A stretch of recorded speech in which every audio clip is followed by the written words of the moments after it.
કેમ છો? જય શ્રી કૃષ્ણ બધાને. તો આજે આપણે બનાવીશું ડુંગળી અને બટેકાનું સૂકું શાક, અને નોર્મલ મસાલામાં જ આપણે બનાવીએ. ગરમ મસાલા બહુ જ ઓછા વાપરીએ છીએ, તો જેથી કરીને આ શાક બહુ ટેસ્ટી લાગે છે. તમે પણ બનાવો.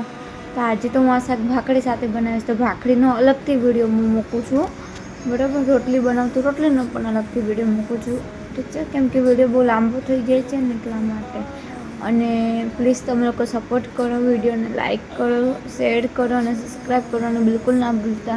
તો સરસ મજાનું એક મોટું બટાકું લીધું છે ને એક મોટી અને એક નાની એવી રીતે 2 ડુંગળી લીધી છે, અને આ મિનિમમ 3 જણને થઈ શકે એટલું શાક છે, ઠીક છે. તો ચલો આપણે ફટાફટથી સૂકું શાક બનાવીએ એટલે એની પાતળી મોટી સ્લાઇસો કરીશું, લાંબી પતરી, તો સરસ મજાની થાય છે. ઝીણી કટ કરે ને તો કંઈ ખાવાની ન મજા આવે, ઠીક છે. તો આ આવી લાંબી પતકડી હોય ને તો આપણે ભાખરી હારે પણ ખાઈએ તો મજા આવે, ફટાફટ હાથમાં પણ આવી જાય. ઓલી ઝીણી હોય ને તે હાથમાં ન આવે, પાછી છટકી જાય મારી હારી. તે હાથું છે ને આપણે આમ જ કટ કરશું આનું, ઠીક છે. પણ એ તમારી ચોઈસ છે, તમે ઝીણી કટ કરી શકો, ઠીક છે. તો સૂકું શાક બનાવું છું હું આજે, ઠીક છે. તો સરસ મજાની આપણે ડુંગળીને પણ હવે કટ કરીશું. એને પણ પતલી સ્લાઇસ જ કટ કરવાની છે, મોટી ડુંગળી કટ કરે, કેમ કે ઝીણી હોય તો નહીં મજા આવે. બાકી જો તમને લોકોને ઝીણી ગમતી હોય તો એઝ ઇટ વીસ તમે લોકો બનાવી શકો છો, ઠીક છે. આપણે તો જો આવી રીતે મોળ લીધી છે, 2 ડુંગળીને બટેકાને સરસ મજાના મોળીને પછી હવે એને ધોઈ લીધા છે. હવે ફટાફટ તાહું મૂકી દઈશું. હવે ગેસ ઓન કરીને તાહું તો મેળ દીધું.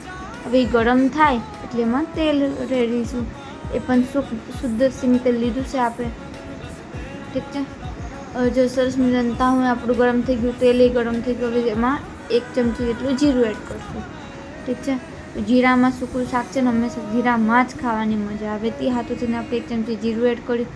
જીરું થવા આવે, ઠીક છે, તમને લાગે કે જીરું થઈ ગયું છે, જીરાની સ્મેલ આવે એટલે એમાં હિંગ નાખી દેવાની તમારે જીરી કે પછી એને મિક્સ કરવાની. જ્યારે વઘારની સરસ મજાની ખુશ્બુ આવવા લાગે એટલે તમે જે પણ પ્રકારનું કોઈ પણ શાક બનાવતું એ બધું શાક એડ કરી શકો છો, ઠીક છે. તો મેં પહેલાં ડુંગળી એડ કરી, પછી બટેકા, બંને એક જ સાથે એડ કરવાના. આપણે જીરીક ચડે પછી બીજું મૂકવું એમ નથી કરવું.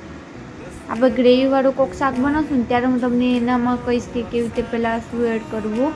બાકી તો આમ જ. અને બહુ જલ્દી હું હવે લાવીશ નવા શાક ગ્રેવીવાળા જ, ઠીક છે. તો હાલો આપણે અત્યારે આ શાકમાં ધ્યાન દઈએ. આમાં મીઠું લાસ્ટમાં નાખવાનું છે. તે હતું મરચું, હળદર અને ધાણા જીરું એડ કર્યું છે, બરાબર. અમે લોકો નોર્મલ તીખું કરીએ એટલે મેં 1 ચમચી મરચું એડ કર્યું છે.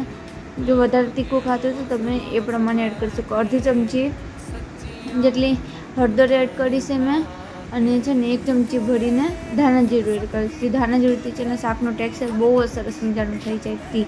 ઘડીક એને ઢાંકીને રાખ્યું 10 મિનિટ જેવું, અને પછી ચેક કરો, ધીમા તાપે કરો એટલે સરસ મજાનું થઈ જાય શાક તૈયાર.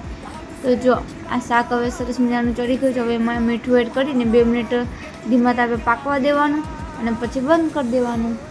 મિક્સ આ રીતે કરવાનું હો, પણ એમને બંધ ન કરી દીધા, નકર ખારું લાગશે, પછી મમ્મી મારશે ધોકેડું લઈને, બરાબર. તો સરસ મજાનું જો આપણે મિક્સ કરતાં ચેક કરીશું બધા બટેકાને કે કાચા તો નથી રહી ગયા ને, તે હાથું.